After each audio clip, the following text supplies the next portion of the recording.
और असली पार्टी का सिंबल और पार्टी एकनाथ शिंदे के नाम से है। अब आप बाप बेटे जो हैं वो हमारी दया पर हैं, आपके साथ जनाधार भी नहीं है। जनाधार की विवेचना ये दोनों कैसे कर रहे हैं? जहां पर एकनाथ शिंदे और शिवसेना उद्धव के बीच में लोकसभा चुनाव में आमने सामने का मुकाबला हुआ, जिसमें ना बीजेपी थी, ना एनसीपी शरद पवार थी, ना कांग्रेस पार्टी थी, मतलब ट्रायंगुलर फाइट नहीं था। फाइट जो था वो सिर्फ शिवसेना उद्धव और शिवसेना शिंदे के बीच में था। वहां जो स्ट्राइक रेट रहा वो शिवसेना शिंदे का सबसे अधिक रहा। 7 सीटें शिवसेना शिंदे जीत गई, ऐसी सीटों पर जिस पर की मुकाबला आमने सामने का था। और यही कारण बना कांग्रेस पार्टी और शरद पवार के लिए, ये उद्धव ठाकरे को बताने के लिए कि आपकी हैसियत क्या है। आपका लोकसभा चुनाव में जो स्ट्राइक रेट है वो बहुत ही कमजोर था। एनसीपी शरद पवार को माना जा रहा था कि इनकी स्ट्राइक रेट बहुत कमजोर होगी, लेकिन ऐसा नहीं हुआ। इनका स्ट्राइक रेट 90% रहा। कांग्रेस का भी स्ट्राइक रेट 80% के आसपास रहा, लेकिन इनका स्ट्राइक रेट तो 50 का भी आंकड़ा नहीं छू पाया। तो ऐसी स्थिति में शरद पवार और कांग्रेस पार्टी को यह लग गया कि उद्धव ठाकरे हमारे ऊपर लायबिलिटी है। फिर भी ये महाविकास अघाड़ी की मर्यादा को ध्यान में रखते हुए 85 सीटों पर समझौता किया शरद पवार ने और कांग्रेस पार्टी ने। उद्धव ठाकरे को यह दूसरी रंगबाजी उसने कम की। शरद पवार उन्हें यह औकात दिखाया कि आप बराबर के हिस्सेदार हैं तो वैसे कुछ भी नहीं, लेकिन जो आपका क्लेम था कि हम महाविकास अघाड़ी में सबसे बड़ी पार्टी हैं, वो तो खैर मैंने खत्म कर ही दिया। अब मैं आपको नीचे भी दिखाना चाहता हूं, तो नीचा दिखाने के लिए मैं चाहूं तो आपको 50 से 85 के नीचे भी सीट दे सकता हूं, लेकिन चूंकि आप बदमाशी करेंगे, आप इधर उधर करेंगे, इसलिए चलिए कोई बात नहीं, आपको 85 सीट में दे देता हूं। तो शरद पवार और कांग्रेस ने 85 सीट का खैरात दिया बाप बेटी को, और इस 85 सीट में निश्चित रूप से यह गड्ढा साबित होने वाला है। दोनों बाप बेटा गड्ढा साबित होने वाला है। इनको यह इल्म था कि लोकसभा चुनाव में हमें सिंपैथी वोट मिल जाएगा, कुछ नहीं मिला। विधानसभा चुनाव में सिंपैथी तो छोड़ दीजिए, अभी इनके एंगर, अभी जो गुस्सा है उसका भी प्रकटीकरण होगा। बस एक ही फैक्टर काम कर रहा है, वो फैक्टर है मुस्लिम वोटर का। मुस्लिम वोटर को लगता है कि अगर इनका स्ट्राइक रेट कमजोर रहा तो महाविकास अघाड़ी की सरकार नहीं बनेगी, और मुसलमानों के लिए यह करो या मरो की स्थिति है महाराष्ट्र। तो महाविकास अघाड़ी की जो सरकार बनाने के लिए जो जो फोर्सेस वहां पर काम कर रहे हैं, वो हो सकता है कि उद्धव ठाकरे को सपोर्ट करें। अपना वोट बैंक उद्धव ठाकरे के पास अब नहीं है। जो वोट बैंक था वो खिसक के चला गया है एकनाथ शिंदे के पास, कुछ भारतीय जनता पार्टी के पास, क्योंकि हिंदूवादी पार्टी है ये। तो जो हिंदूवादी संगठन है जिसको आप लोग सभी कहते हैं, वो भारतीय जनता पार्टी के पास उनका वोट बैंक चला गया। और जो बचा कुचा वोट बैंक है वो शिवसेना, वो शरद पवार एनसीपी और कांग्रेस पार्टी के पास जा चुका है। तो अब उन्हीं वोट बैंक के सहारे, शरद पवार के वोट बैंक, एनसीपी के वोट बैंक और कांग्रेस पार्टी के वोट बैंक के सहारे उद्धव ठाकरे 85 सीटों पर चुनाव लड़ेगी। तो पहली औकात उन्होंने बताया शरद पवार और कांग्रेस पार्टी ने कि मातोश्री में मीटिंग नहीं होगी, रंगबाजी खत्म। दूसरी औकात बताया कि आप बड़ी पार्टी का दंभ मत बढ़िए, 100 से ऊपर जो सीटें मांग रहे हैं वो सब कुछ नहीं मिलने वाला है, बराबरी पर मुकाबला करते हैं, ताकि संदेश जाएगा कि हम लोगों ने बहुत ही बढ़िया सीटों का बंटवारा किया है, बराबर पर हम लड़ रहे हैं। हैसियत इनकी बड़ी थी, लेकिन शरद पवार और कांग्रेस पार्टी ने इनकी हैसियत बता दी कि बराबरी से ज्यादा तो हम दे ही नहीं सकते हैं, आपको तो हम कम देने वाले थे, लेकिन आपकी हम इज्जत बचा रहे हैं, बराबरी पर लेके आ रहे हैं। दूसरी इन्होंने हैकड़ी रंगबाजी इनकी खत्म की। अब तीसरी रंगबाजी देखिए। बार बार ये चुनाव के पहले, अभी अलायंस के पहले ये उछाल रहे थे कि हमको मुख्यमंत्री बना दिया जाए। इस पर मैंने पहले भी आपको वीडियो करके दिखाया था कि किस प्रकार से कांग्रेस पार्टी के साथ हॉबनॉबिंग कर रहे हैं, एनसीपी के साथ कर रहे हैं कि मुख्यमंत्री का उम्मीदवार घोषित कर दीजिए। लेकिन एनसीपी ने भी घोषित नहीं किया, कांग्रेस पार्टी ने भी घोषित नहीं किया। कांग्रेस पार्टी का तो ऑफिशियल स्टेटमेंट था कि हम चुनाव के बाद ही फैसला करेंगे मुख्यमंत्री पर, विधायक दल हमारा नेता चुनता है, विधायक दल नेता चुनेगा और उसके बाद जो अघाड़ी के लोग हैं, हमारे जो अलायंस पार्टनर हैं, उनके साथ मिल बैठ करके बात करेंगे, जो उपयुक्त चेहरा होगा उसे मुख्यमंत्री बनाएंगे। कांग्रेस पार्टी की स्थिति स्पष्ट थी। शरद पवार ने एक और खंजर सामने से भोंका, पीठ में नहीं, सामने से। खंजर क्या है? शरद पवार ने यह नहीं कहा कि हम चुनाव के पहले मुख्यमंत्री पद की घोषणा कर दें।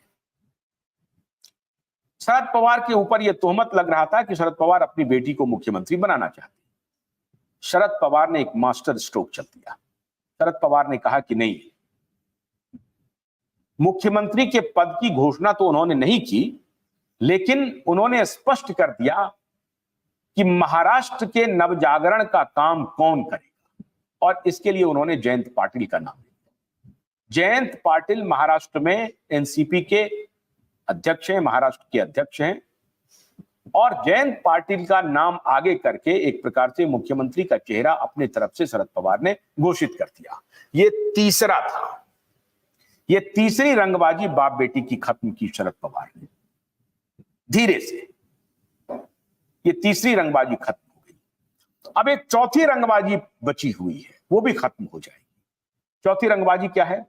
विदर्भ में 10 सीटों पर तकरार फंसा हुआ है और वो सारी सीटें एक प्रकार से कांग्रेस पार्टी मांग कर रही है, क्योंकि आपको मालूम है कि एनसीपी शरद पवार का बहुत बोलबाला, कहा जाता है एनसीपी शरद पवार को 3 डिस्ट्रिक्ट की पार्टी मोटे तौर पर माना जाता है उसको। तो एनसीपी शरद पवार का कोई स्टेक विदर्भ में नहीं है, मराठवाड़ा में तो है लेकिन विदर्भ में नहीं है। तो विदर्भ में शिवसेना उद्धव कांग्रेस से टकरा रही है। कांग्रेस का दबदबा वाला इलाका है विदर्भ, और आज से नहीं वर्षों से है। तो शिवसेना डिमांड कर रही है कि मुझे वहां पर सीटें मिल जानी चाहिए। साफ साफ कांग्रेस पार्टी ने मना कर दिया है, और एनसीपी चाहती है कि अब उसको ज्यादा सीटें ना मिले, क्योंकि अगर कम सीटें मिलेंगी तो स्ट्राइक रेट भी कम ही इनका होना है, ज्यादा लूज नहीं करना चाहते हैं वो। तो ऐसी स्थिति में विदर्भ की सीटें भी इनको नहीं मिलेगी, और जो बराबरी का फॉर्मूला है उसी के साथ उद्धव ठाकरे को जाना पड़ेगा। ये चौथा जो आईना दिखाया है शरद पवार और कांग्रेस पार्टी ने उद्धव ठाकरे को, तो ये बारी बारी से उद्धव ठाकरे की सारी रंगबाजी, सारी दबंगई को कांग्रेस पार्टी और शरद पवार ने कत्ल कर दिया।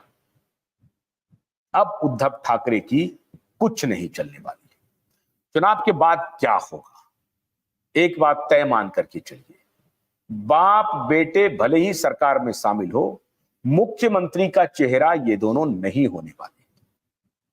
हो सकता है कि डिप्टी सीएम के लिए बात चले, लेकिन ये तो अभी चुनाव के नतीजे आने हैं। ये ख्याली प्लाव लगाना होगा कि महाविकास अघाड़ी पावर में आ गई है, ये कहना अनुचित होगा। महाविकास अघाड़ी को अभी महायुति के साथ मुकाबला करना है, और हरियाणा के चुनाव के बाद जो भारतीय जनता पार्टी का मोराल हाई है, ये कहना मुश्किल होगा कि भारतीय जनता पार्टी महायुति की सरकार को एंटी इनकम्बेंसी झेलना पड़ेगा। एंटी इनकम्बेंसी भी बहुत लंबा नहीं हुआ है, 2 साल ही हुए हैं अभी। इसके पहले तो बाप बेटे की ही सरकार थी, आपको मालूम होगा, कांग्रेस और एनसीपी के समर्थन से। तो अभी एंटी इनकम्बेंसी उस प्रकार से हुआ नहीं है, और लाडली बहन योजना जिस प्रकार से ग्राउंड पर काम कर रहा है, ऐसी बहुत सारी योजनाएं काम कर रही है, उससे ऐसा लगता है कि महायुति की सरकार निश्चित रूप से बनेगी। फिर भी ये कहना भी एक भविष्यवाणी है, तो कुछ भी हो सकता है। महाविकास अघाड़ी की भी सरकार आ सकती है, महाविकास अघाड़ी की भी सरकार आ जाए, लेकिन उद्धव ठाकरे मुख्यमंत्री नहीं रहेंगे। उनकी रंगबाजी को कांग्रेस पार्टी और शरद पवार ने खत्म कर दिया है। और ये सब जो हो रहा है, दिशा और सुशांत फैक्टर काम कर रहा है। पॉलिटिकल पंडित माने ना माने, लेकिन आप जो करेंगे, आप जो बोएंगे, वही काटेंगे, और वही बाप बेटे के साथ हो रहा है। तो शरद पवार और कांग्रेस पार्टी धीरे धीरे कभी पीठ में खंजर भोंक रहा है, कभी सामने से खंजर भोंक रहा है। बाप बेटे कराह रहे हैं, कुछ बोल नहीं पा रहे हैं, बोलने की उनकी हैसियत नहीं है, क्योंकि भारतीय जनता पार्टी की जो महायुति है, एकनाथ शिंदे, इसमें आने का दरवाजा अब लगभग बंद हो गया है। चुनाव पूर्व क्या होता है कहना मुश्किल है। चुनाव पूर्व फिर से क्या भारतीय जनता पार्टी उद्धव ठाकरे को मुख्यमंत्री बना लेगी और इस तरफ आने के लिए तैयार हो जाएगी, ये सब कहना ये कपोल कल्पना है। मैं ऐसा नहीं मानता हूं कि भारतीय जनता पार्टी दोबारा उद्धव ठाकरे को मुख्यमंत्री बनाने को लेकर के तैयार हो जाएगी और उसे अलायंस में ले आएगी। फिर भी राजनीति में कुछ भी हो सकता है।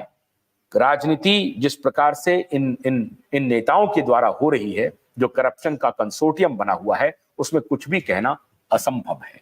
तत्काल तो आप ये मान के चलिए कि उद्धव ठाकरे और आदित्य ठाकरे की सारी रंगबाजी खत्म हो गई है और खत्म किया है। जो काम भारतीय जनता पार्टी नहीं कर सकी, वो काम शरद पवार और कांग्रेस पार्टी ने कर दिया है। नमस्कार। आपसे एक अनुरोध है, आप हमारे चैनल को सब्सक्राइब कीजिए, अधिक से अधिक हमारे वीडियो को शेयर कीजिए और जिन्होंने अभी तक सब्सक्राइब नहीं किया है वो जरूर से सब्सक्राइब कीजिए। बहुत बहुत शुक्रिया। नमस्कार।